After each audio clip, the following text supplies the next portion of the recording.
it's got a big mag, which you can never complain about a big mag. And I just got a quad there somehow. I wasn't even paying attention.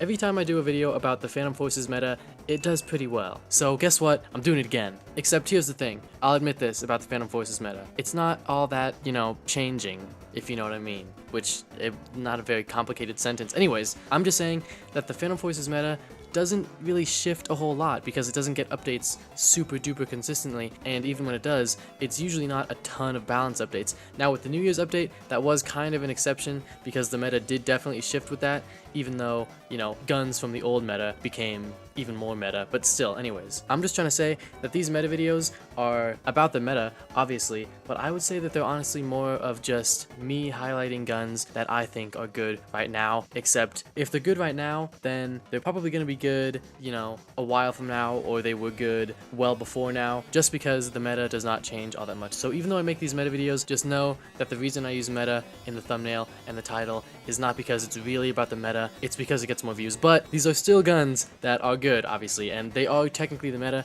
but I've said this a million times, I'm repeating myself, but the meta just doesn't change all that much. So anyways, I'm gonna stop yapping and get into the first gun, which is the AK-74.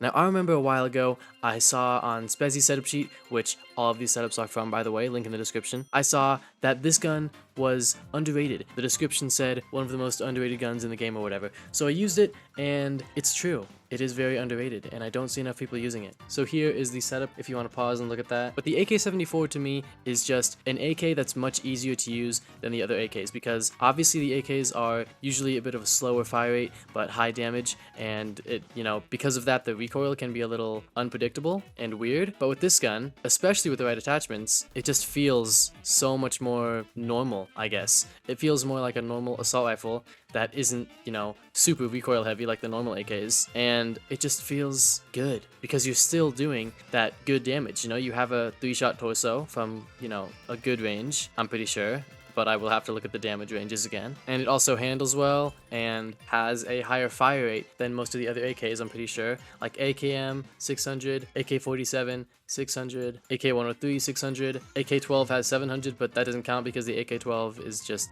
it's the AK-12. So yeah, the AK-74, like Spezzy's setup sheet once said, even though I'm looking at it now, it doesn't say it's underrated anymore. Maybe because people started using it more, but it is still underrated, I think. So go use it. It's unlocked at rank 74, just like the name of the gun. Oh my gosh, that's so crazy. But anyways, just go use it if you haven't.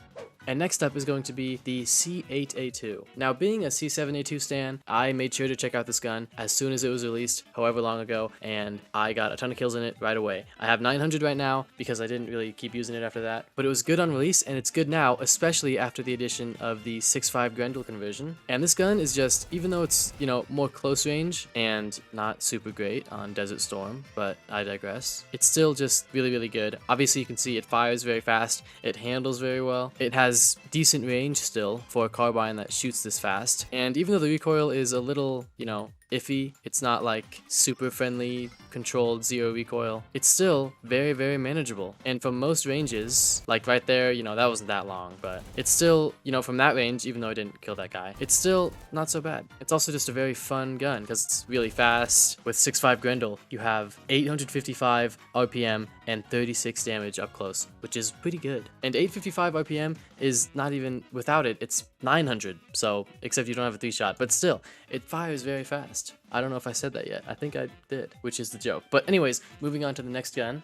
It's actually going to be the Colt LMG, which is not a gun that has received a ton of changes recently, but nonetheless, it is still a very good gun, unlocked at rank 0. It's very easy to use. There's not really anything bad about it except for the fact that it's an LMG and is a little heavy and clunky sometimes. And it also has very good conversions, like 6.5 Grendel and 20 Tact, which I'm not using either of them, but the default is also good. And obviously, being an LMG, it's got a big mag, which you can never complain about a big mag, and I just got a quad there somehow. I wasn't even paying attention. And I just wanted to include this gun because, like the other two guns, actually, I do not see it being used very often, even though it's good, and it's been good for a while, and it's unlocked at rank 0, and it's easy to use, but, maybe people just want to use other guns for some reason, because they don't like getting kills. I don't know. Don't ask me. But anyways, those are 3 of my favorite guns currently in the Phantom Forces meta that doesn't change very often, and you should definitely check them out if you have them, which one of them you definitely do have because it's rank 0. But anyways, thank you so much for watching. If you enjoyed, please consider dropping a like and a sub, and till next time.